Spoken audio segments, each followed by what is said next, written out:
ही रहा, मोबाइल से थोड़ा दिखाते नहीं। फोटो का आवाज सुन।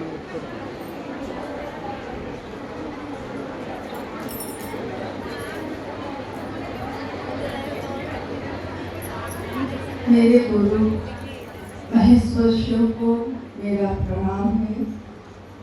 इस कालखंड के प्रथम शिव्य शिष्य और हम सबों के परम आदरणीय वरेण्य गुरु भ्राता साहब श्री के चरणों में मेरा प्रणाम है। शक्ति स्वरूपा माँ नीलम आनंद जी के चरणों में मेरा प्रणाम है और गुवाहाटी के इस हॉल में उपस्थित नॉर्थ ईस्ट के विभिन्न स्थानों से आए सभी गुरु भाई गुरु बहन के चरणों में मेरा प्रणाम।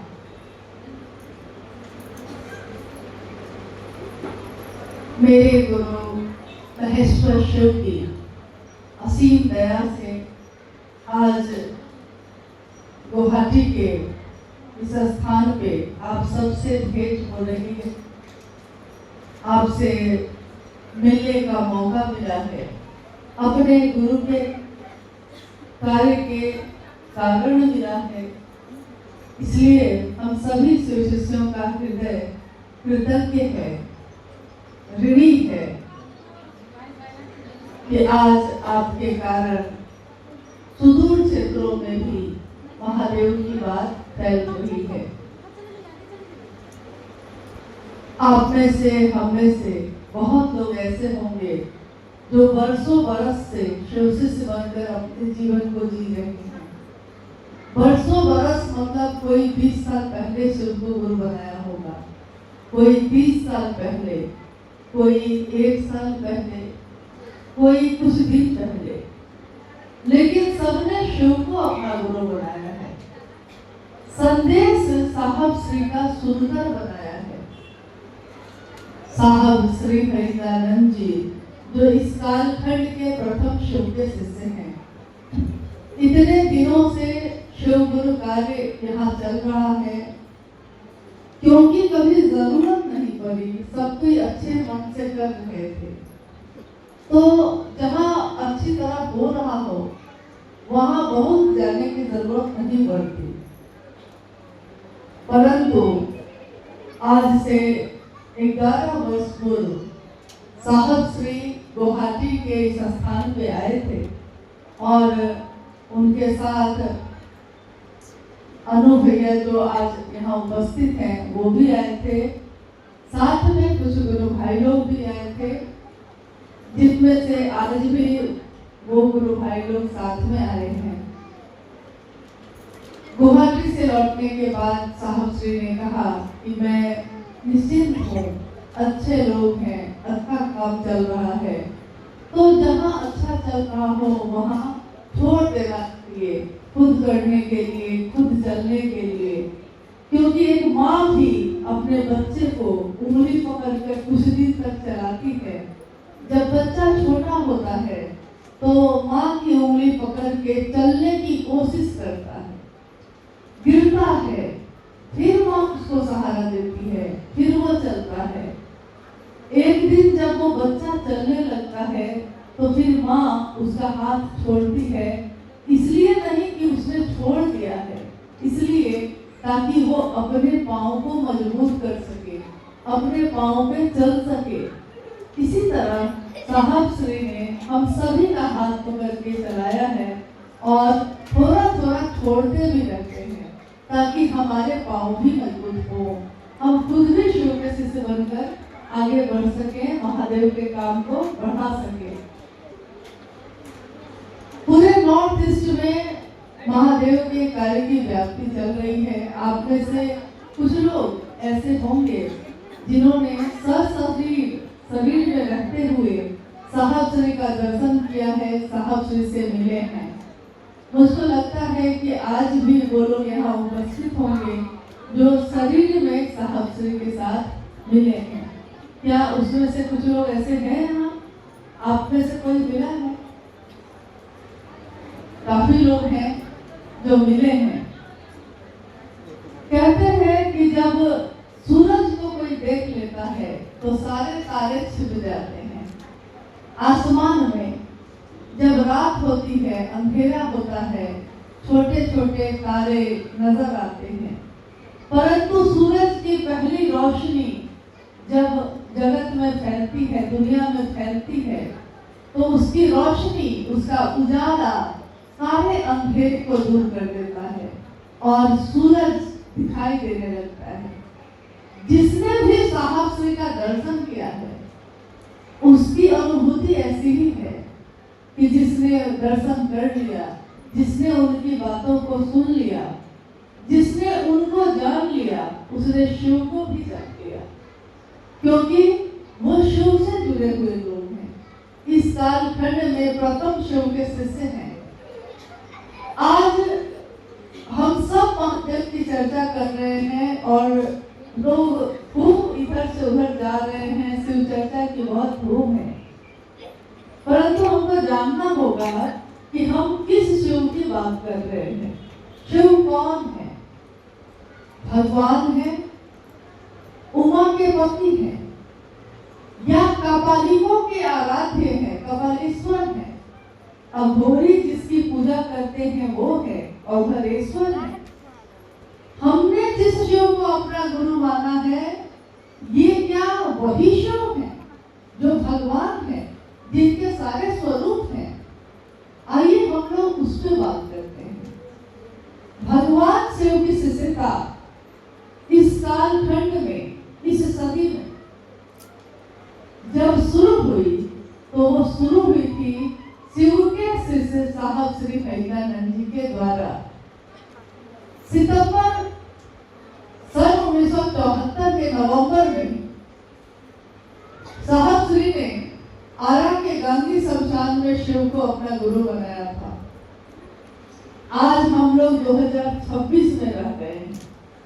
आज से कितने वर्ष पूर्व, 52 साल पहले, 52 वर्ष पहले साहब ने शिव को अपना गुरु बनाया था। परंतु इससे भी पहले जब वो खुद 12 साल के थे, उनके मन में पहली बार ये जिज्ञासा पैदा हुई थी, एक 12 साल के बालक के मन में ये जिज्ञासा कि लोग जन्म लेते हैं, आते हैं, फिर कहाँ चले जाते हैं? फूल जो खिलते हैं, खिल के खुशबू बिखराते हैं और क्यों मुरझा जाते हैं? सुबह होती है तो रोशनी हो जाती है, क्यों सूरज ढल जाता है और अंधेरा हो जाता है? ऐसा क्यों होता है? तो इस खोज में कि मैं चमत्कार सीखूंगा, अपने घर में उन्होंने देखा एक व्यक्ति को जो उनके पिता से मिलने आए थे। उसने इनको पढ़ाने का काम किया, मास्टर भी बने साहब श्री के, और मास्टर के रूप में पढ़ाते पढ़ाते उस दिन की जो घटना हुई, उसने साहब के जीवन की दशा और दिशा को बदल दिया। घटना ये हुई कि जब वो मास्टर पढ़ा रहे थे इनको, तो उन्होंने, एक बच्चा है, छोटा है, तो मास्टर जब पढ़ाता है तो पानी चाहिए या कुछ सामान चाहिए, तो वो उस बच्चे को कहता है। उस दिन उस मास्टर ने भी साहब श्री जो बालक है 12 वर्ष के, उनसे कहा कि एक खरीका ला दो। खरीका यानी दांत साफ करने का, जो नीम के दातून की तरह पतला पतला होता है, नीम के पेड़ से लोग तोड़ के पहले करते थे। अब तो बाजार में बिकता है, लकड़ी का बना आता है, प्लास्टिक का बना हुआ होता है, परंतु उस समय का दौर जो था उसमें दांत साफ करने के लिए लोग नीम के खरीके का प्रयोग करते थे। मास्टर साहब ने नीम का खरीका मांगा, परंतु बालक फरीदानंद जी को बहुत गुस्सा था इस बात का कि अब ये मुझको पढ़ा रहे हैं। तो उन्होंने चिढ़कर, बालक है तो कुछ शैतानी, कुछ बदमाशी होती ही है, चिढ़कर उन्होंने आंगन में रखे हुए नारियल के झाड़ू से तिनका तोड़ा। नारियल के झाड़ू में तिनका होता है, तिनका तोड़ा और आकर मास्टर साहब को दे दिया। मास्टर साहब ने देखा तो समझ गए कि ये तो नीम का तरीका नहीं है, ये तो नारियल के झाड़ू का टुकड़ा है। तो उनके अंदर का जब हम गुस्से में आते हैं तो हमारे अंदर शैतान का प्रकट होता है। जब हम प्रेम करते हैं तो हमारे अंदर से देवता प्रकट होते हैं। ये दोनों रूप हमारे अंदर ही होते हैं। उस दिन मास्टर जो पढ़ा रहे थे तो शिक्षक के रूप में पढ़ा रहे थे, परंतु जब बालक के शैतानी को समझा उन्होंने तो उनके अंदर उस समय जो मास्टर कुछ शमशान साधना कर कुछ ऐसी ताकत को रखे हुए थे वो प्रकट हो गया उनके अंदर, और उन्होंने खरीके को पटका वहीं जमीन पे, और पटकते ही खरीका सांप में बदल गया। वो छोटा लकड़ी का टुकड़ा सांप बनकर रेंगने लगा। इसको देखते ही साहब जो 12 साल के थे चीख पड़े, जोर से चीख कर वो अपने मास्टर के ऊपर ही कूद गए। घबराहट में परेशान होकर मास्टर ने देखा कि अरे ये बच्चा तो डर गया, तो उसने तुरंत कहा कि अरे अरे बउआ कुछ नहीं थे, देखो खरीका था। तो उन्होंने फिर देखा तो खरीका था, सांप कहाँ चला गया। अब बालक खरीकानंद जी के मन में ये जिज्ञासा हुई कि ये जो अभी अभी सांप देखा मैंने, खरीका से सांप बना, सांप से फिर खरीका बना, ये हुआ कैसे। हमारे जीवन में प्रतिदिन चमत्कार होते हैं, प्रतिदिन कुछ न कुछ ऐसी घटनाएं होती हैं, परंतु हम समझ नहीं पाते। उस दिन जो साहब के सामने हुआ तो उसके बाद वो उस मास्टर साहब के पीछे पड़ गए और उन्होंने कहा कि मुझको बताइए कि अभी जो आपने किया है कैसे किया, ये कैसे हुआ। मास्टर साहब ने कहा कि ये चमत्कार है, जादू है। चमत्कार कुछ सिद्धियां प्राप्त करके की जा सकती हैं। शमशान की साधना करके, कब्रिस्तान की साधना करके, मंत्रों का जप करके सिद्धियां प्राप्त की जाती हैं। छोटी छोटी सिद्धियां प्राप्त की जाती हैं, परंतु बड़ी सिद्धियां दे दी जाती हैं। तो छोटी सिद्धियां जिसमें चमत्कार सीखने की बात थी। अब साहब उस समय उनके पिता एजुकेशन डायरेक्टर थे, शिक्षा जगत के एक बड़े पदाधिकारी, और उनके घर में रह के ये मास्टर साहब को अब साधना, साहब उनसे साधना सीखने लगे। सिद्धि प्राप्त करनी है मुझको भी चमत्कार सीखना है। उनके आसपास के रहने वाले लोग उनसे कहने लगे, उनकी माँ से, साहब की माँ से कहने लगे कि आपका बेटा बर्बाद हो गया है, आपका बेटा अघोरी हो गया है, और अब तो ये बर्बाद हो गया, इसलिए अब जीवन में कुछ कर नहीं पाएगा, आप लोग को भी छोड़ सकता है। साहब की माँ राधा देवी, उनके मन को अब बेचैनी होने लगी। किसी भी माँ को होता है, अगर उसका बच्चा शमशान जाने लगे, अगर उसका बच्चा अघोरी बन जाए तो माँ परेशान हो जाती है। माँ को लगता है मेरा बच्चा तो मेरे हाथ से चला गया। उनकी माँ ने साहब हरिनानंद जी को समझाया, बउआ लोग कहते हैं कि आप अघोरी हो गए, लोग कहते हैं कि आप बर्बाद हो गए, मुझको तकलीफ होती है, दुख होता है। आप अपने भाई बहनों में 4 भाई बहन साहब रहे हैं, साहब सबसे बड़े, फिर उनकी दोनों बहन और फिर एक छोटा भाई, यानी 2 भाई 2 बहन साहब के जीवन में थे। साहब सबसे बड़े थे। उनकी माँ ने कहा कि अगर आप बर्बाद हो जाइएगा, आप रास्ता भटक जाइएगा, आप गलत संगति पकड़ लीजिएगा, तो आपके भाई बहन भी आपसे यही सीखेंगे। इसलिए इस रास्ते को छोड़िए। आपके पिता आपको पढ़ा लिखा कर पदाधिकारी बनाना चाहते हैं। साहब ने अपनी माँ से उस दिन कहा, एक 12 साल का बच्चा अपनी माँ से कह रहा है, माँ मेरे स्कूल में शिक्षक भी यही कहते हैं, लोगों से भी बात करता हूँ तो सब यही कहते हैं, जिससे पूछता हूँ यही कहते हैं, आदमी कहाँ से आया है माँ। जब मैं पूछता हूँ लोग कहते हैं कि भगवान के पास से आया है। और जब किसी की मौत हो जाती है और मैं पूछता हूँ कि मौत हो गई तो अब वो कहाँ चला गया? तो लोग कहते हैं कि भगवान के पास चला गया। माँ, मैं चाहता हूँ, मैं जानना चाहता हूँ कि क्यों हमेशा जगत में, दुनिया में रहने वाले लोग भगवान के पास से आते हैं और जब मौत हो जाती है तो भगवान के पास चले जाते हैं। माँ, मैं जानता हूँ कि वो भगवान इंसान के पास क्यों नहीं आता। मैं चाहता हूँ कि मैं भगवान को इंसान के पास ले आऊं और माँ, मैं भगवान को इंसान के पास लाऊंगा। क्यों हमेशा इंसान ही आता रहेगा, जाता रहेगा, वो भगवान क्यों नहीं? उनकी माँ अपने बच्चे को देखती ही रह गई। लेकिन आने वाले कुछ ही वर्षों में यह स्पष्ट हो गया कि ये अलौकिक बालक है, कोई साधारण बालक नहीं है। जब भी आपने देखा होगा कि कोई साधु बन जाता है या कोई संत बन जाता है या कोई अघोरी बन जाता है तो वो अपने घर बार को छोड़ देता है। जगत में ऐसा ही होता है। वो दुनिया में अपने घर को, अपने परिवार को, अपने बच्चों तक को छोड़ के चला जाता है, वैरागी हो जाता है, ब्रह्मचारी हो जाता है। या फिर अगर कोई लौकिक जगत में है तो व्यापार करता है, काम करता है, पैसा कमाता है, तो वो पूरी तरह पैसा कमाने के पीछे ही रह जाता है। परंतु जब हम साहब के जीवन को देखते हैं तो हम देखते हैं कि साहब श्री हरिदानंद जी शिव के शिष्य जो बने, उनके जीवन में एक अलौकिक सी बात है। वो लौकिक और पारलौकिक दोनों जीवन को एक ही समान जी रहे हैं।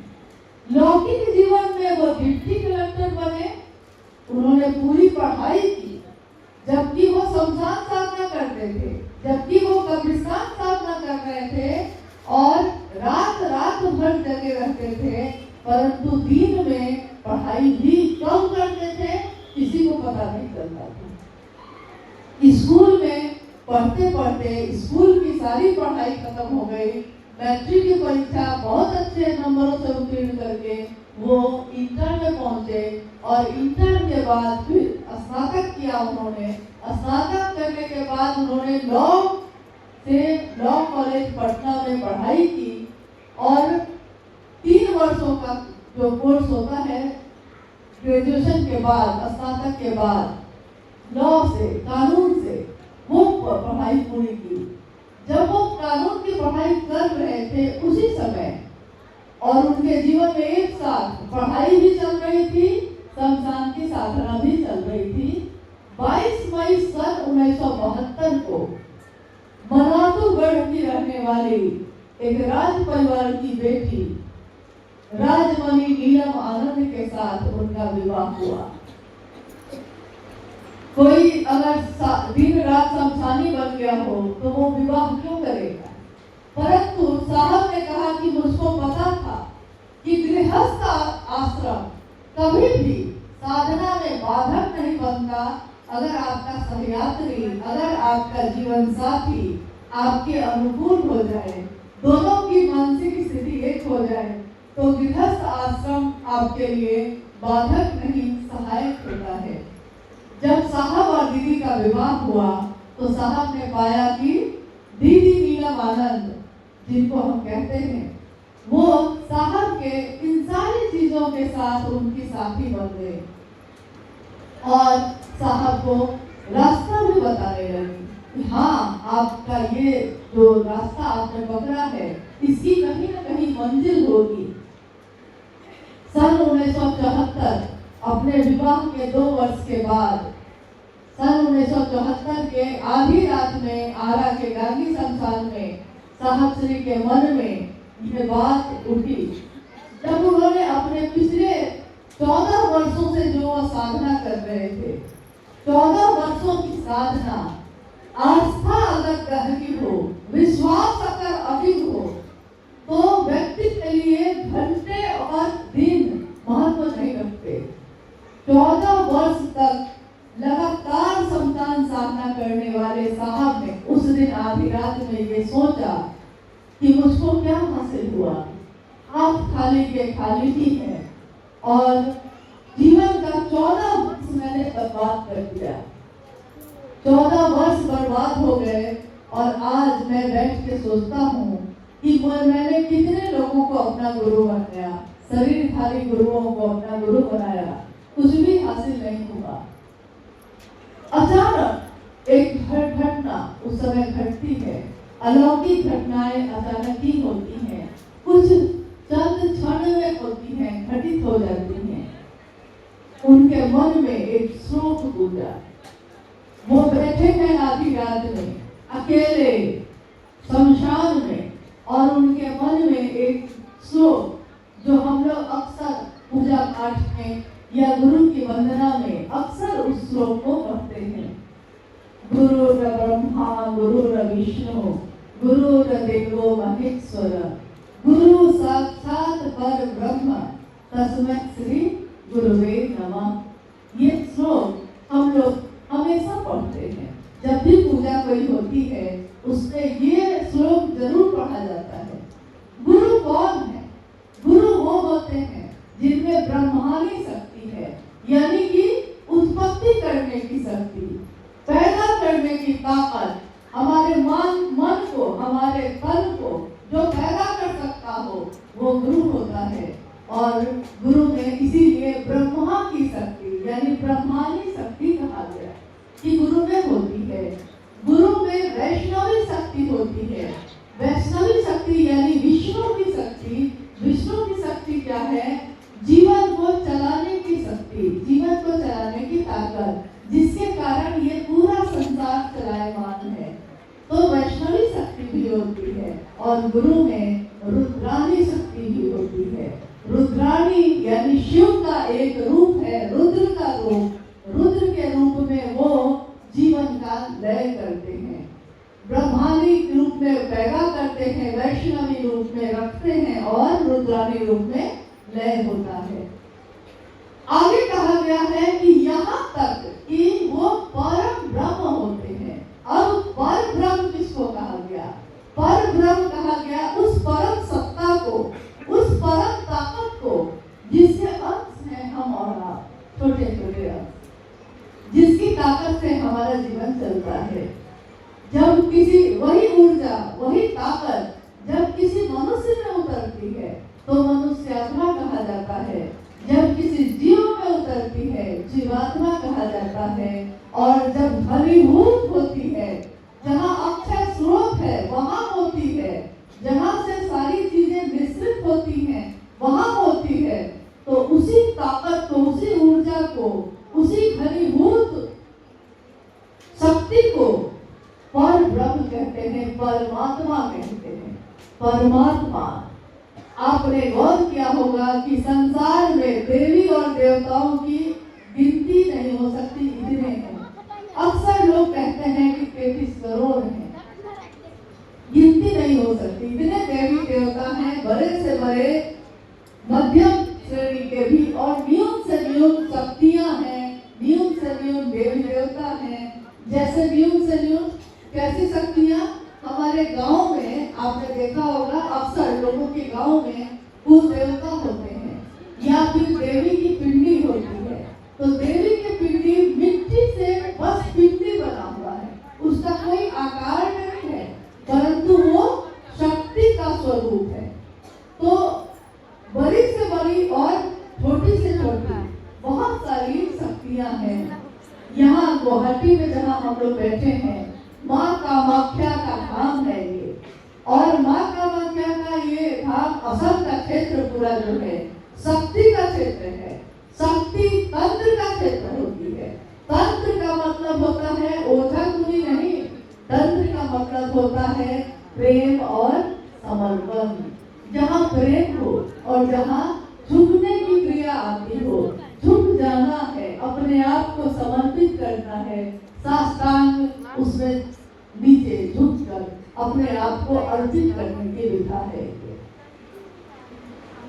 तो शिव के बारे में जब हम बात करते हैं तो इन तमाम देवी देवताओं के बीच एक ही सत्ता ऐसी है जिसको देवों का देव कहा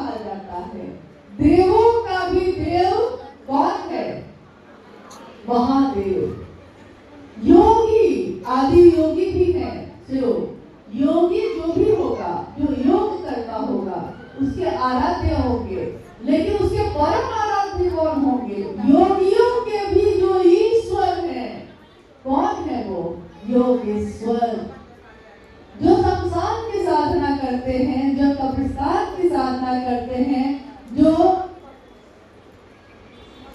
आगम और निगम के रूप में बहुत सारी क्रियाओं को करते हैं, जब कपाल साधना करते हैं, वैसे लोगों के भी ईश्वर आराध्य कौन होते हैं? जो ये सारी क्रियाएं करते हैं उसके आराध्य कौन है? ईश्वर कौन है उनका? कपालिकों का? कभी आप जागा जागा महादेव हो, जगादा महादेव, ये जो जागरण भजन है उसमें शिव के विभिन्न स्वरूपों में ये स्वरूप भी है। कपालेश्वर कौन है वो? कपालेश्वर है वो, जो सबके नाथ हैं। ये मेरे नाथ हैं, ये इनके नाथ हैं, लेकिन इनके भी जो नाथ हैं, जो नाथों के भी नाथ हैं, जो सबके परम है, पूज्य है, मुख्य है, मूल है, कौन है वो? तो हम कहते हैं उनको कि त्रिलोकी नाथ है वो। तीनों लोगों के जो नाथ है, तीनों लोगों के जो मूल है, त्रिलोकी नाथ। जो अमृत पीते हैं उनको तो हम देवता कहते हैं, कहते हैं ना। जो अमृत पीता है उसको हम देवता कहते हैं और सुर कहते हैं, और जो अमृत के लिए युद्ध करता है उसको असुर कहते हैं। आसुरी शक्तियां, राक्षसी शक्तियां कहते हैं। परंतु जो सुर और असुर दोनों से परे है, जो ना देवता से भी ऊपर है और असुरों से भी, राक्षसों से भी ऊपर है, वो सत्ता एक ही है। क्योंकि वही एक सत्ता ऐसी सत्ता है जो मान सहित विष खाई के शंभु भय जगदीश। देवता और राक्षस अमृत के लिए लड़ते रहे, और जब हलाहल विष निकला तो कोई देवता या राक्षस उसको छूने का भी साहस न कर सका। जिसको छूने का साहस न कर सका उसको शिव ने हलाहल विष को उठाया और कहते हैं कि पूरा का पूरा उनके कंठ से उतरने लगा। तभी कहानी है, कथा है ये, कि तभी मां पार्वती, शिव की अर्धांगिनी, शिव की अपनी, उसने क्या किया? उसने अपने हाथों को, उन्होंने अपने हाथों को बढ़ाकर शिव के कंठ पर लगा दिया। और कहानी है ये, कहानियां प्रतीक होती हैं, कहानियां समझाती हैं, हमको सिखाती हैं, कुछ न कुछ हम सीखते हैं उनसे। कहानी है ये कि माँ पार्वती ने अपने हाथों को शिव के कंठ पे ले जाकर रोक दिया, और जितना हलाहल था वो सब एक जगह वहीं पे रुक गया। इसीलिए शिव का कंठ नीला दिखाया जाता है और कहते हैं उनको नीलकंठ, नीलकंठ महादेव। देखिए, सब देवी देवताओं ने उनसे मांगा था, राक्षसों ने भी उनसे मांगा, रावण ने भी उनकी तपस्या की और महादेव से तीनों लोगों का अधिपति बनना मांगा। भक्तों ने भी मांगा, शिष्यों ने भी मांगा, लेकिन जब शिव हलाहल पी रहे थे तो उन अपनों की भीड़ में से कोई उनके पास नहीं आया उस जहर को रोकने के लिए। कौन आया? जो उनकी अपनी थी। अपना होना क्या होता है? कौन था उनका अपना? वो शिव की वो शक्ति जो जागृत थी, जो जगी हुई थी, और जिसने हाथ बढ़ाकर उस हलाहल विष को भी रोक दिया अपने शिव के लिए। अगर शिव के शरीर में भी जाता तब भी शिव का कुछ नहीं बिगड़ता, परंतु जो अपना होता है उसको दुख होता है, उसको कष्ट होता है।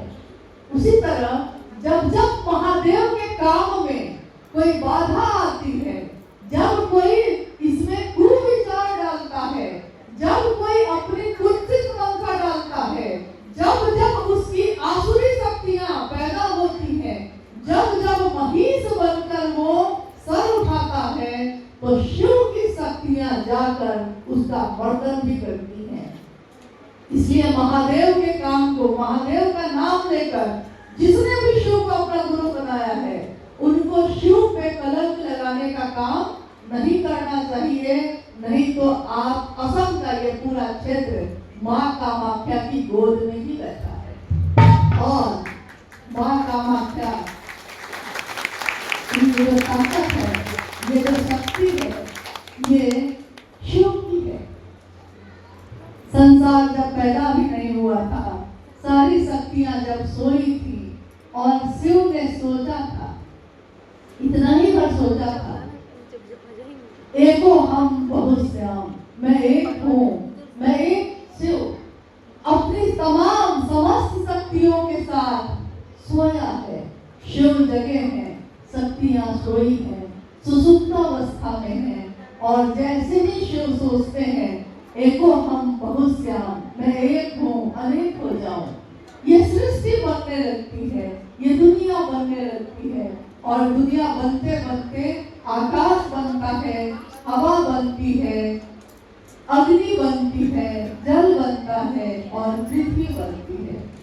5 तत्वों से बनी है ये दुनिया, 5 तत्वों से बना है ये शरीर, 3 गुणों से बंधा है ये पूरा संसार, और 3 गुणों से ही बंधा है ये हमारा आपका मन भी। सत रज तम तीनों से बना है, संसार भी उसी से बना है।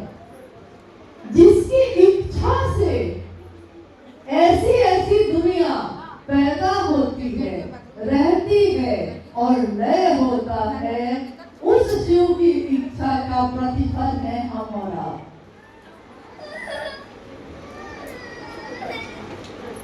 क्या हुआ बच्चे को?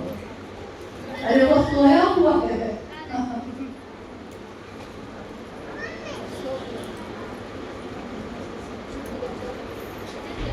तो उस शिव का प्रतिफल है हम आप। अब सोचिए तो जरा, अगर एक तत्व, शिव का एक तत्व तेज हो जाए, खूब पानी होने लगे, खूब बारिश होने लगे, आप बर्दाश्त कर सकिएगा? बाढ़ का पानी आ जाए, बड़े से बड़ी इमारत भी बर्दाश्त कर सकेगी? नहीं कर सकती है। शिव का एक तत्व, अग्नि की एक चिंगारी किसी घर में अगर सुलगती रह गई तो वो बड़ी से बड़ी इमारत को भी खाक बना देती है।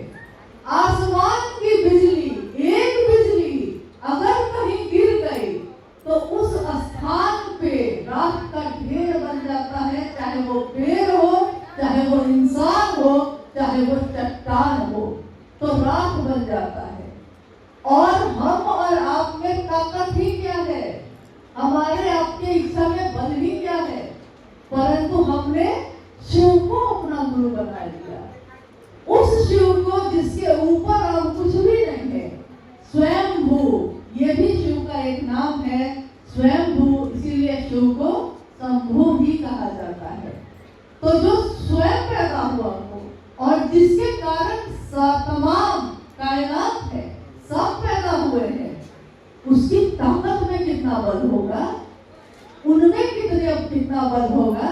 जैसा एक गुरु भाई गा रहे थे, बोल रहे थे उस समय कि जिसकी रचना इतनी सुंदर, सतीश जी बोल रहे थे, जिसकी रचना इतनी सुंदर वो कितना सुंदर होगा।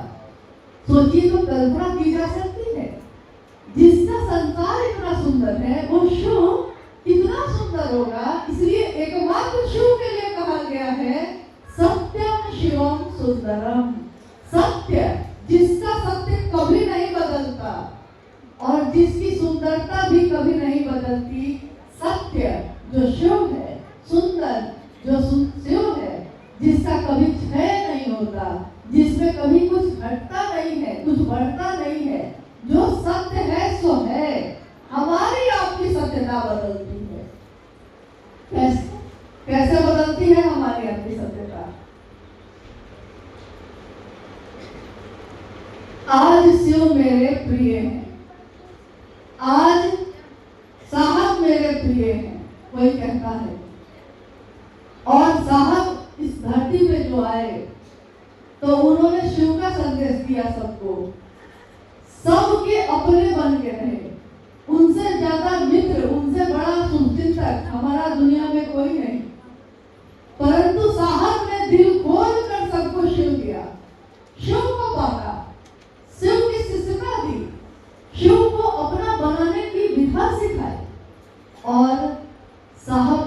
अपने लिए कुछ नहीं चाहा।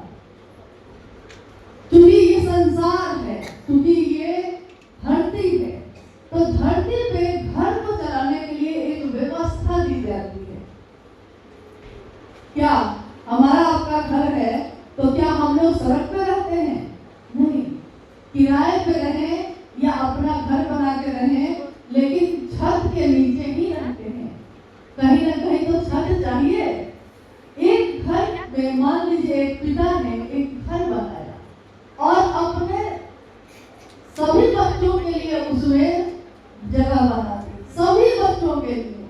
महादेव ने दुनिया बनाई ना, महादेव की ये दुनिया है। ये दुनिया किसकी है? मेरी है, आपकी है। आप कहिएगा कि ये भारत देश है तो सरकार का है। भारत देश सरकार का हो सकता है, लेकिन इसकी मिट्टी सरकार ने नहीं बनाई है।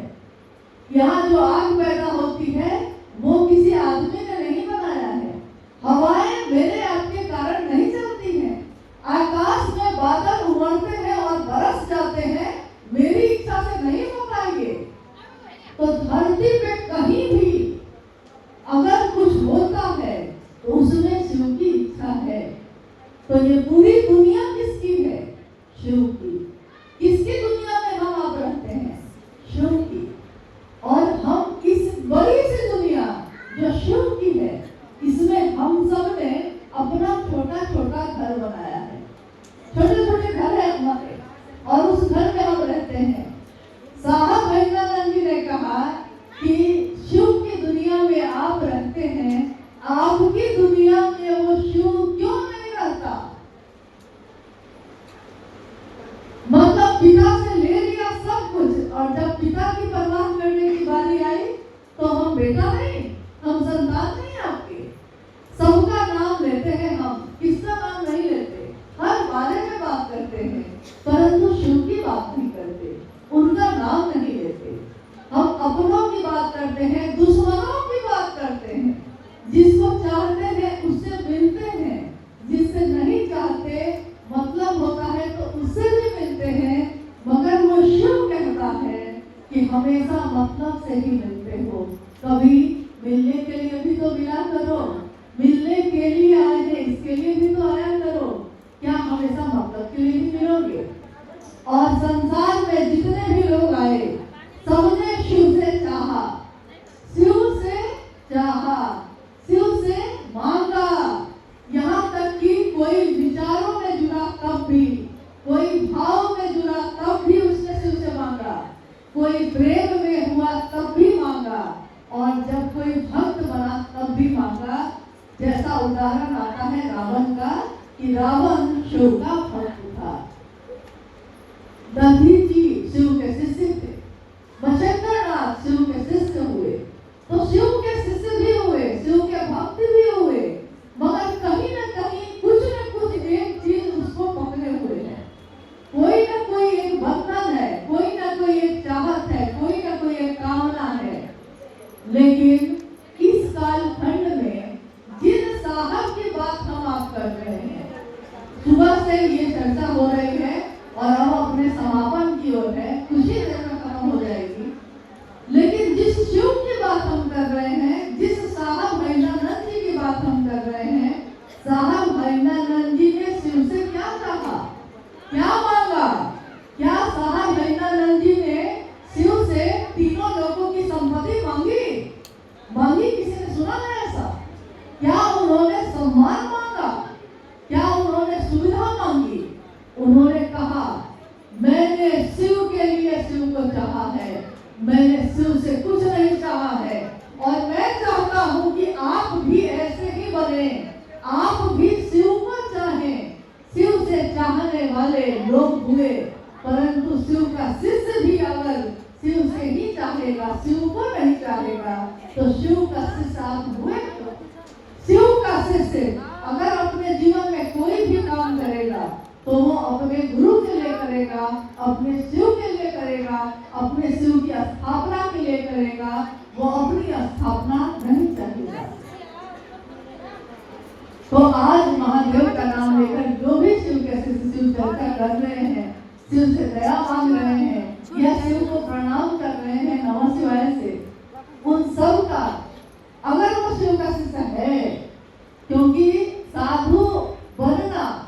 साधु होना, दोनों में अंतर होता है। साधु बनना चाहते हैं हम, तो क्या जरूरी है? सब कुछ छोड़ने की जरूरत नहीं होती। साधु बनना मतलब वेश धारण कर लेना, आवरण चढ़ा लेना, एक मुखौटा लगा लेना, साधु की तरह जटाओं को रख लेना। नकली जटा भी मिलती है, लगा लीजिए। गेरुआ कपड़ा भी मिलता है, लगा लीजिए और आप बन गए साधु। कुंभ में इस पिछली बार इतने तरह के साधु आए, नकली जटाओं को लगा के आ गए कि असली और नकली में भेद करना मुश्किल हो गया। कौन असली है कौन नकली है पता ही नहीं चल रहा था, क्योंकि देखने में तो सब एक ही लग रहे थे, देखने में तो सब उनके ही साधक थे, परंतु आचरण, लक्षण, मनसा ये बता देती है कि आप क्या हैं। आपकी कामना, अपनी स्थापना। जैसे क्या हुआ कि हम लोग गए थे उस समय, वहाँ प्रयागराज में शिवजी हरिनारायण फाउंडेशन जो है उसका शिविर लगा हुआ था। तो अपने गुरु बहनों का मनोबल बढ़ाने के लिए हम लोग गए। वहाँ गुरु भाइयों ने कहा कि दीदी थोड़ा इधर घूम के लेते कि देखिए ना, जहाँ तरह के जगह के साधु संत आए हैं। तो हम लोगों ने सोचा कि चलिए सब साधु का दर्शन भी कर लेते हैं, क्या दिक्कत है। अरे शिव का शिष्य तो सबको प्रणाम करता है, सबके आगे हाथ जोड़ता है, सबके आगे झुकता है कि मेरे महादेव का काम न जाने कौन मदद करके बढ़ जाए। हम लोग गए, पता चला, देखा कि कुछ जगह पे तो साधु सचमुच में समाधि में एकदम नींद थे, बैठे हुए थे एकदम ध्यान लगा के, लेकिन कुछ जगह पे जो था वेश तो साधु का था और वो सब मोबाइल लगाकर उसमें लगे हुए थे, पूरा हंसी इकट्ठा कर रहे हैं और मोबाइल पे लगे हुए हैं। तो मुझको लगा कि साधु बनना और साधु होना बड़ा मुश्किल है।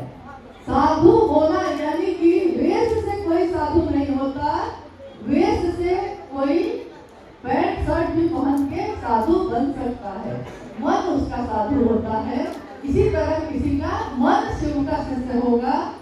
वेश धारण करने से चीजें नहीं बदलती, मन को बदलने से चीजें बदलती हैं। आइए, आप लोग आज काफी देर से बैठे हुए हैं और बहुत तरह की बातें हुई। गुरु भाई गुरु बहनों ने, यहाँ के गुरु भाई गुरु बहनों ने अपनी अपनी बात भी रखी। किसी ने कहा कि कोई रास्ता दिखाता है, कोई रास्ता दिखाता है, और मुझको लगता है कि आपके अंदर ये ताकत है, आपके अंदर ये समझ है कि आप समझ सकते हैं कि कौन सही है कौन गलत है। साहब ने होली के अवसर पे देवघर में हम लोग सब गए हुए थे और साहब के लिए ये अनुभव जो हम लोग के बीच है, इन्होंने कहा कि मैं साहब के लिए कुछ कहना चाहता हूँ। साहब जो इस दुनिया में आए हैं, साहब ने जो रास्ता दिखाया है, और इन्होंने 4 पंक्तियां उस दिन कही थी, हम सबका मन विभोर हो गया। इन्होंने कहा कि साहब क्यों आए दुनिया में, ये जो आए हैं अच्छे बुरे की समझ देके जाऊंगा। साहब क्या देने आए हैं, क्या अच्छा है क्या बुरा है, इसको समझाने आए हैं। अच्छे बुरे की समझ देके जाऊंगा, दूसरों को परखने की नजर देके जाऊंगा, दूसरों को परखने की नजर देके जाऊंगा। कौन कैसा है ये आप खुद परख सकते हैं, दूसरों को परखने की नजर देके जाऊंगा। यारों, मैं इस जमाने का संतरास हूँ। जमाने का संतरास का अर्थ होता है पत्थर को तराशने वाला जो होता है, पत्थर को तराशने वाला। जैसे कोई पत्थर को छेनी या हथौड़े से तराश कर मूर्ति बना देता है, और जब मूर्ति बन जाती है तो उसकी पूजा होती है। परंतु जब तक वो मूर्ति नहीं बनी है, वो पत्थर एक किनारे पे रखा होता है। साहब कहते हैं मैं इस जमाने का, पूरी दुनिया का संतरास हूँ, पूरी दुनिया को ही शिव का रूप देने जा रहा हूँ। यारों, मैं इस जमाने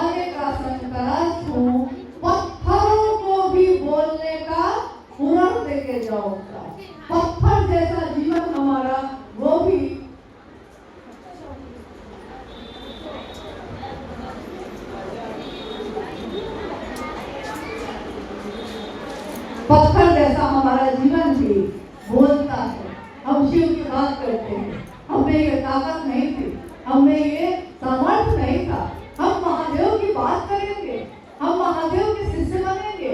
एक मामूली शिष्य बनने के लिए भी, एक शरीरधारी गुरु का शिष्य बनने के लिए भी पात्रता खोली जाती है, उसकी परीक्षा ली जाती है। और शिव का शिष्य बनने के लिए शिव ने कोई पात्रता नहीं खोजी, क्योंकि शिव पात्रता खोज भी नहीं सकते। शिव देवताओं के भी हैं, शिव किन्नरों के भी हैं, शिव गंधर्व के भी हैं, शिव इंसानों के भी हैं, शिव राक्षसों के भी हैं। एकमात्र ऐसे जिनकी तपस्या करके सब के सब कुछ न कुछ मांगते हैं। कीम न सिद्धते भूतले, इस भूतल पे ऐसा क्या है जो महादेव चाहेंगे और सिद्ध नहीं होगा। तो आइए हम लोग कुछ जिज्ञासाओं पे अगर आए। जी जी, आपकी ओर से जिज्ञासा है। बहुत लोग हैं गुरुवान ऊपर में, उनकी भी कुछ जिज्ञासा है, नीचे के भी लोगों की है, लेकिन जो जिज्ञासा मिलती जुलती है वह हम आपके सामने रखना चाहेंगे। इन्होंने कहा कि साहब सिद्ध ने कहा है कि शिव का शिष्य होने के लिए केवल अस्थाई शिष्य भाव अनिवार्य है, या अस्थाई शिष्य भाव में मेरा मन कैसे जाएगा। जिज्ञासा आपने सुनी है। शिव का शिष्य होने के लिए हमारा मन अस्थाई हो जाए, और अस्थाई कैसे होगा। जरा सी चली मलय की झोंक, जरा सी हवा की झोंक चलती है। साहब ने अक्सर कहा इस पंक्ति को कि जरा सी चली मलय की झोंक, तेरी डगमग डोली नाव, मगर ये कहता है आकाश अभी तो रातें बाकी हैं, अभी तो ठंडा बातें बाकी हैं। साहब कह रहे हैं कि थोड़ी सी हवा चलती है जीवन में तो आप डोल जाते हैं, आपका मन यहाँ से वहां होने लगता है। आज शिव प्रिय है, कल किसी और को प्रिय बना लेते हैं। आज ये गुरु भाई गुरु बहन प्रिय है, कल वो होंगे, परसों वो होंगे, बदलता रहता है ये सिलसिला। लेकिन ये आकाश कह रहा है कि अभी तो ये छोटी छोटी बातों में ही आप घबरा गए, अभी तो झंझावातें यानी कि तूफान बाकी है अभी, तब क्या करिएगा। साहब जब शरीर में रहे, जिसके समय 4 सितंबर 2022,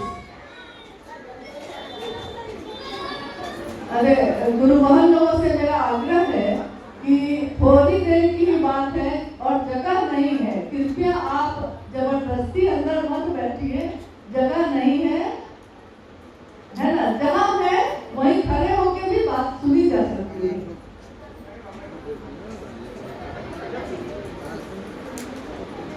अस्थाई शिष्य भाव कैसे होगा। साहब क्या उदाहरण देते हैं। साहब जब शरीर में रहे तो काफी लोग रांची आते रहे, क्योंकि उनको लगता था कि साहब से मिले बिना काम नहीं चलेगा। शरीर की बात कर रहे हैं, जब तक वो शरीर में रहे तो साहब कहाँ है, तो साहब उपवन में है। उपवन कहाँ है, ये रांची में है। रांची कहाँ है, झारखंड में है। झारखंड कहाँ है, तो भारत में है। मतलब कि हम अपने साहब को जहाँ वो रहे वहाँ ढूंढते रहे और मिलने जाते रहे। तो साहब का उपवन, तो जितने भी गुरु भाई गुरुवान हैं उन सबको लगता रहा कि हाँ साहब से मिलने वहाँ जाया जा सकता है। समय लेकर लोग आते भी रहे, मिलते भी रहे और ये दिखाते भी रहे कि साहब आपके हम बहुत प्रिय हैं। परंतु प्रियता मन की चीज होती है, प्रियता अपना बनना ये आंतर की चीज होती है, ये अपने अंदर की बात होती है। इसीलिए प्रेम करने वाला दिल से दिल तक अपनी बात पहुंचाता है, वो अपनी आंखों से अपनी बात पहुंचा देता है। वो मुख से कुछ नहीं भी बोले, लेकिन उसके हाव भाव, उसके देखने की दृष्टि, उसके दिल में पैदा होने वाली तरंगे अपने प्रेमी तक अपनी बात पहुंचा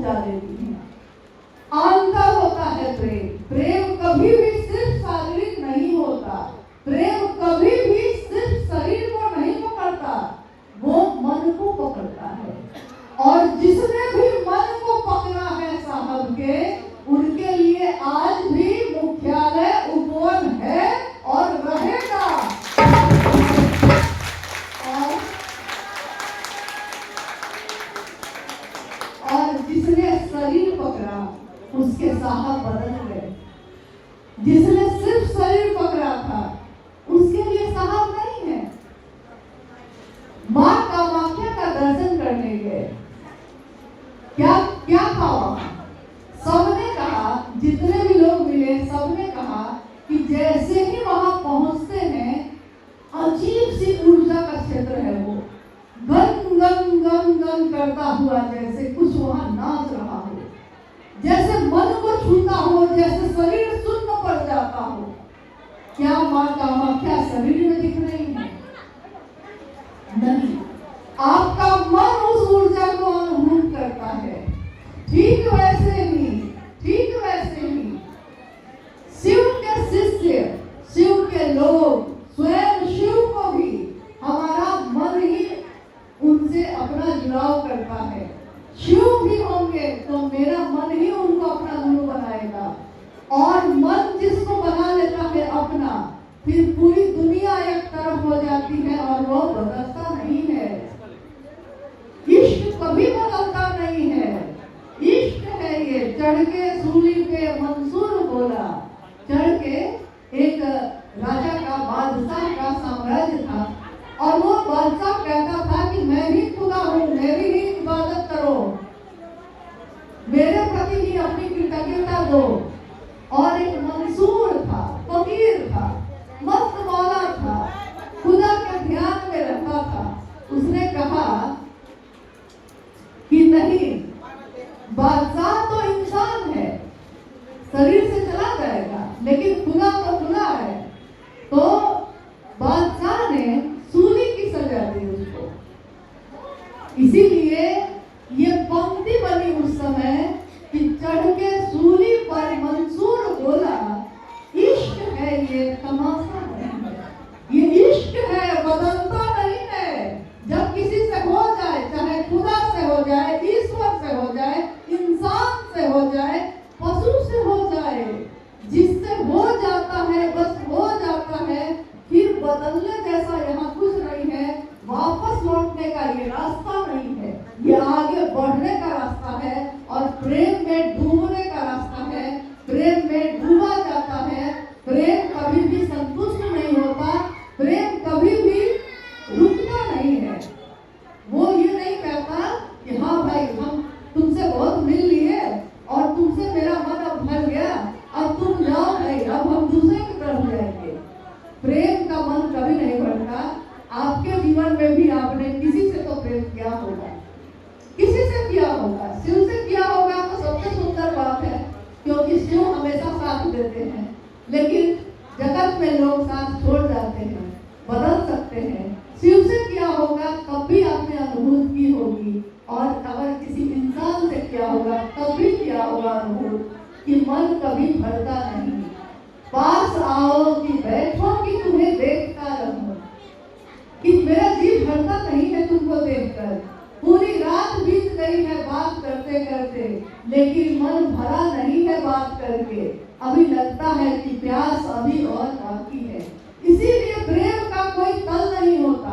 प्रेम कहीं जाकर ठहरता नहीं, प्रेम में डूबा जाता है। मन डूबा डूबा रहता है, मन भीगा भीगा रहता है, आर्द्र रहता है, उसी में समाहित रहता है।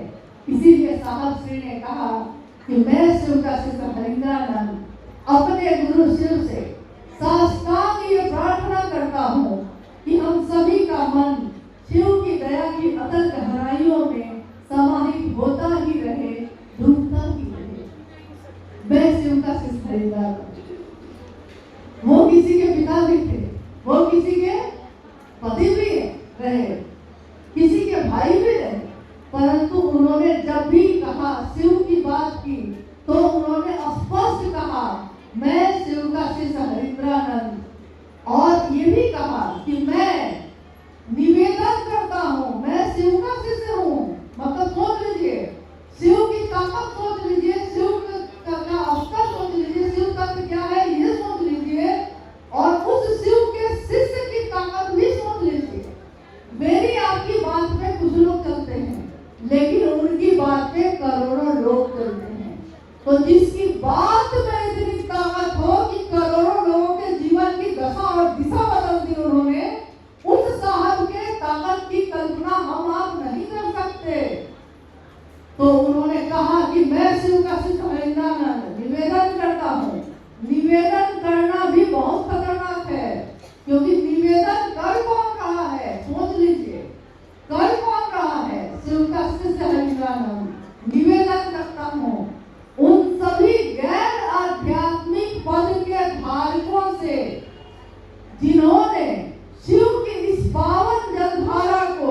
अपने अपवित्र पांवों से अपवित्र करने का प्रयास किया है, कुचेष्टा की है और इसको मलिन करने की कोशिश की है। याद रखिएगा, शिव शिष्यता के मुख्यालय स्वयं शिव हैं, स्वयं साहब दीदी हैं और ऐसा कृत्य, ऐसा काम शिव की आंखों को लाल करता है, रौद्र रूप लाता है वो। इसलिए कोई भी व्यक्ति ऐसा करने की चेष्टा ना करें। वो क्या कर रहे हैं? आदेश नहीं दे रहे हैं, चेतावनी नहीं दे रहे हैं, वो निवेदन कर रहे हैं। लेकिन याद रखिएगा कि निवेदन कौन कर रहा है? उन्होंने अपनी पुस्तक आओ चले शिव की ओर में सभी बातें स्पष्ट रूप से लिख दी, परंतु हम और आप स्वयं पढ़ते नहीं हैं। पढ़िएगा तो जान लीजिएगा, पढ़िएगा तो सब समझ में आएगा। पढ़िए उसको, खुद पढ़िए।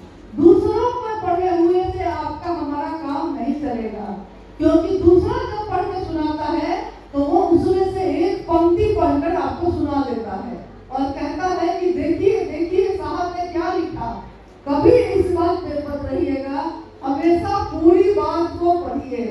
पूरी पुस्तक, पूरी आओ चले शिव की ओर पुस्तक साहब के द्वारा लिखी गई हर बात शिव शिष्यों के लिए है। इस शिव शिष्यों में पूरी दुनिया के शिव शिष्य आते हैं, एक या दो लोग नहीं आते। इसलिए उन्होंने कहा भी है कि कांटे तो हैं चारों तरफ, परंतु कांटों पे चढ़ के ही फूल खिलता है। दुनिया फूल के सुगंध को देखती है, कांटों को कोई देखता भी नहीं। कांटे तो चुभन पैदा करते हैं, कांटे चुभते हैं, चुभन पैदा करते हैं। और अच्छा माली जो होता है, जो फूलों का गुलदस्ता बनाता है, आप देखिएगा कि वो कांटों को अपनी कैंची से काट कर अलग कर देता है, सिर्फ फूलों का गुलदस्ता बनाकर आपको दे देता है, क्योंकि उसको पता है कि शायद गलती से आपके हाथ चुभ जाएंगे, आपके हाथों में वो कांटा चुभ जाएगा। तो माली इस शिव शिष्यता का कौन है ये आपको मालूम है, साहब स्वयं है। और इन जैसे सभी कांटों को काटने का हुनर भी उनको पता है। हमारे आपके हाथ में वो सिर्फ शिव शिष्यता का फूल ही देंगे, कभी कांटों की चुभन नहीं दे सकते। कभी आपने नहीं सुना होगा कि प्रेम में कांटे मिलते हैं, प्रेम में फूल मिलता है, लड़ाई में कांटे मिलते हैं, लड़ाई में कांटे चुभते हैं। परंतु जब कोई जीत जाता है तो उसको फूलों का हार पहनाया जाता है, कांटों का नहीं। इसलिए जब भी चलिए खुद अपने जीवन में भी फूल खिल सके शिव शिष्यता का, इसकी कोशिश करनी है और दूसरों के जीवन में भी फूल खिल सके, उसको भी इसी के लिए प्रेरित करना है। जिज्ञासा तो बहुत सारी है, लेकिन यह नहीं लिखा हुआ है कि सभी का उत्तर देना अनिवार्य है। तो किसी ने कहा है, भाई अरुण जी है और सारे गुरुवान है, कि शिव गुरु चर्चा शिष्य भाव जागरण की अनुपम विधा है कैसे।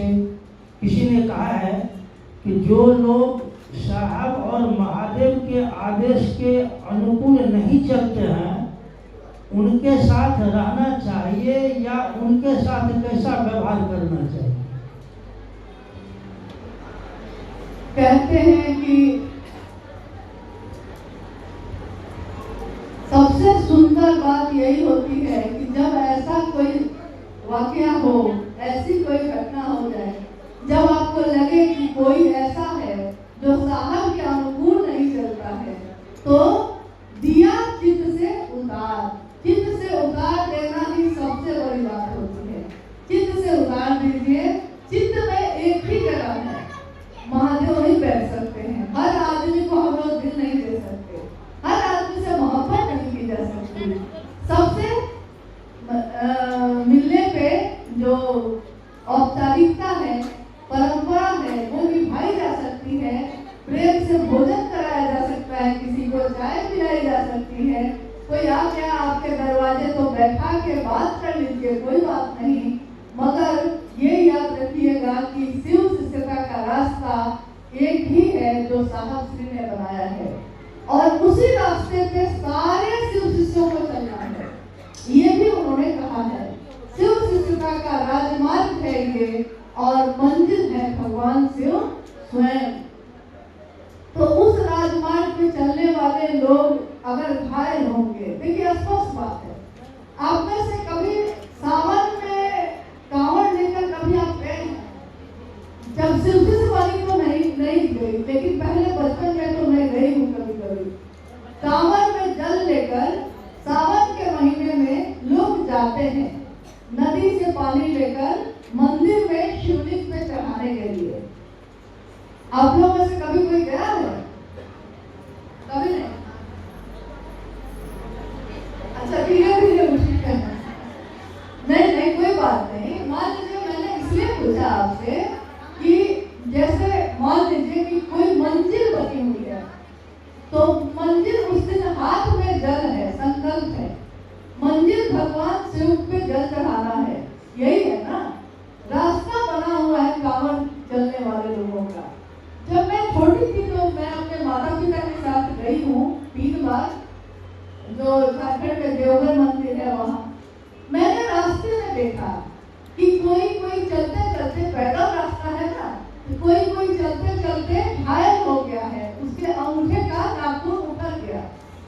तो अब जल तो ले चुका है, संकल्प ले चुका है, तो दूसरे जो यात्री हैं बम बोल बम करते हुए उसका उत्साह बढ़ा रहे हैं, और उसकी मरहम पट्टी करवाकर, जगह जगह पे डॉक्टर बैठे हुए हैं, मरहम पट्टी करवाकर उसको अपने कंधे का सहारा देकर, दो तरफ से, अनजान आदमी है, उसका अपना नहीं है, अनजान है, वो भी बोल बम बोल रहा है, जो घायल हुआ है वो भी बोल बम बोल रहा है, तो दोनों एक दूसरे की मदद कर रहे हैं, और उसको पकड़ के मंदिर तक पहुंचा दिया उन्होंने, यानी मंदिर तक पहुंचा दिया। मेरे मन में अक्सर ये बात आती है कि अगर रास्ता एक है, चलने वाले सब हैं उस पे, तो कभी कभी कोई उससे रूठ जाता है, कोई रूठ जाएगा, कोई गुस्सा हो जाएगा, कोई बैठ जाएगा, कि फूफा जी की तरह, शादी में फूफा जी बैठ जाते हैं, हम नहीं जाएंगे भाई, कोई बैठ जाएगा तो उसको मना लेंगे, कोई रूठ जाएगा उसको गले से लगा लेंगे, कोई घायल हो जाएगा तो उसकी दवा दारू की जाएगी, मरहम पट्टी, और कोई अगर निर्बल हो जाएगा तो उसको सहारा देकर आगे बढ़ा लेंगे। लेकिन शर्त एक ही है, रास्ता वही रहना चाहिए। अगर रास्ता बदल लिया है आपने तो आपके पीछे कोई नहीं जाएगा, उस रास्ते पे चलना जरूरी है। जो साहब ने बनाया उस रास्ते पे अगर चल रहा है, रूठ गया है तो मना लीजिए, और शर्त यही है कि रास्ता एक ही हो। किसी ने बैनर बदल दिया, किसी ने झंडा बदल दिया, हम कहते हैं कि हम भारत देश के रहने वाले लोग हैं।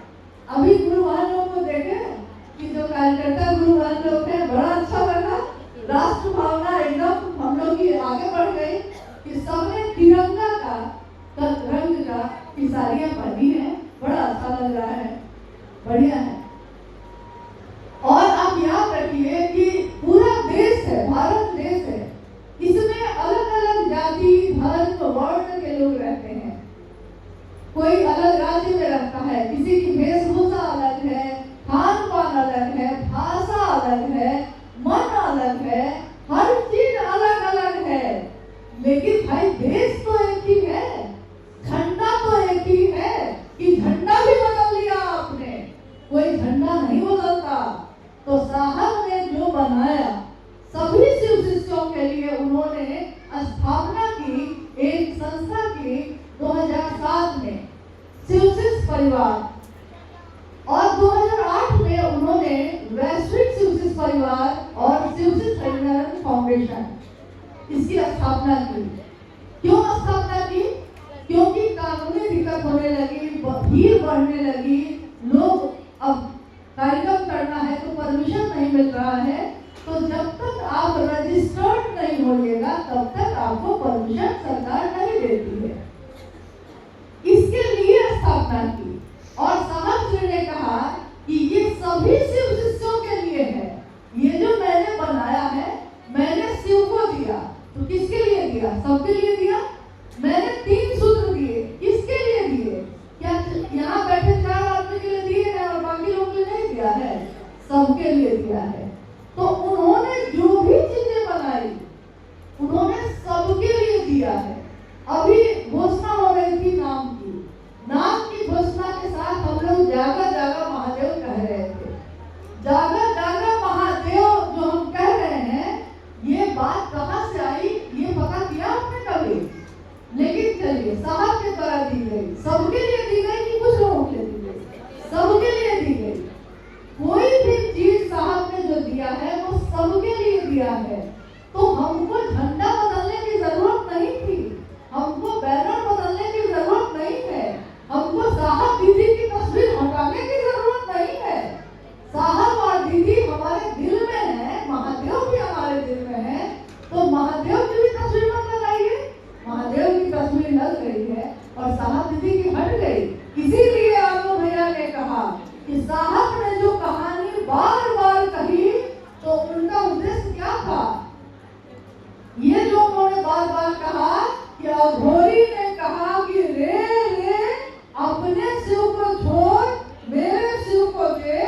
ये साहब बार बार इस कहानी को क्यों कर रहे थे? क्योंकि वो जानते थे कि आने वाले समय में लोग अपना आराध्य भी बदल लेंगे, अपना साहब दीदी भी बदलने की गुहार में पड़ेंगे।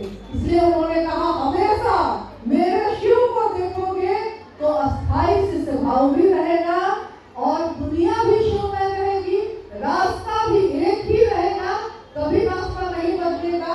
तस्वीर इसलिए भी हम लोग लगाते हैं कि अगर तस्वीर ना लगी तो नए आने वाले लोग तो उन्होंने साहब दीदी को शरीर में नहीं देखा है, तो वो कैसे जानेंगे कि कौन साहब कौन दीदी? और अगर उनकी तस्वीर नहीं होगी तो पता चलेगा कि कोई भैया उठ के आए, उन्होंने अपनी तस्वीर लगा दी है, कोई दीदी आ गई, उन्होंने अपनी तस्वीर लगा दी और लोग कहने लगे देखिए यही आए हैं, साहब और भैया आए हैं। आप तो जान भी नहीं सकिएगा कि साहब और भैया को, साहब और दीदी कौन है। इसलिए कभी भी उनके द्वारा दिए हुए बात पे हमेशा भरोसा कीजिए। उन्होंने जो भी दिया है सबके लिए दिया है, सिर्फ कुछ लोगों के लिए नहीं दिया है। रास्ते पे चलिए, अच्छे तरीके से चलिए। शिव में वो रास्ता थक गए हैं आप लोग, लग रहा है, लेकिन मुझको आश्चर्य हुआ कि कल हमारे एक गुरु भाई जो हावड़ा से आए, उन्होंने मुझसे कहा कि 12 घंटा हम लोग बैठे रहे एक ही रास्ते पे, इसलिए तो माँ कामाख्या का दर्शन करना था। 4 बजे सुबह से बैठे थे, 4 बजे शाम हो गई, बैठे रहे। मुझको लगता है कि हम लोगों को तो इतना घंटा भी नहीं हुआ है बैठे हुए हैं, तब आप हलचल में क्यों आ रहे हैं? बैठे रहिए। नहीं, मन अगर एक केंद्र पे रहेगा तो आस्था रखिएगा। अगर कहीं पे भी केंद्र में रहेगा तो आपको पता भी नहीं चलेगा कि समय कब गुजर गया, पता भी नहीं चलता है। चलिए, अभी इन्होंने एक जिज्ञासा जो की थी पहले कि अस्थाई भाव कैसे हो। अस्थाई भाव होने के लिए अक्षर साहब मेघनानंद जी की बातों पे चलना होगा पूरी तरह, क्योंकि ये तीनों सूत्र भी सहायक हैं, तीनों सूत्र मदद करते हैं शिव को गुरु बनाने के लिए। अस्थाई भाव हो जाए इसके लिए। कोई नया सदस्य घर में आता है, वो आता है चाय बना के ला रहा है, पानी ला रहा है, जैसे घर में नई बहू आती है और पिता जो है, ससुर जो है, उनके पास सामान लेकर बार जा रही है, दवा देने जा रही है, पानी देने जा रही है, तो क्या पानी देना उसका उद्देश्य है? नहीं। मेरे जो धर्म पिता हैं उनकी मैं सचमुच में धर्म पुत्री बन जाऊं, एक रिश्ता बन जाए मेरे साथ उनका, जो मजबूत हो, जो प्रगाढ़ हो, इसके लिए हम प्रयास करते हैं। खिलाते हैं, पिलाते हैं, पाँव दबाते हैं, पानी लाते हैं, सारे सारे प्रयास इसी के लिए किए जाते हैं। तीनों सूत्र भी इसीलिए किए जाते हैं ताकि हमारा मन प्रगाढ़ हो जाए, गहरा हो जाए और शिव का शिष्य बनकर एक जगह टिक जाए। महादेव के लिए टिक जाइएगा तो कोई आएगा कोई जाएगा, आप बदलिएगा नहीं। चलिए आप सभी से मिल के हम, मुझको तो बहुत अच्छा लगा, मुझको नहीं पता कि आपको कैसा लगा है, आपको जैसा लगा हो, लेकिन महादेव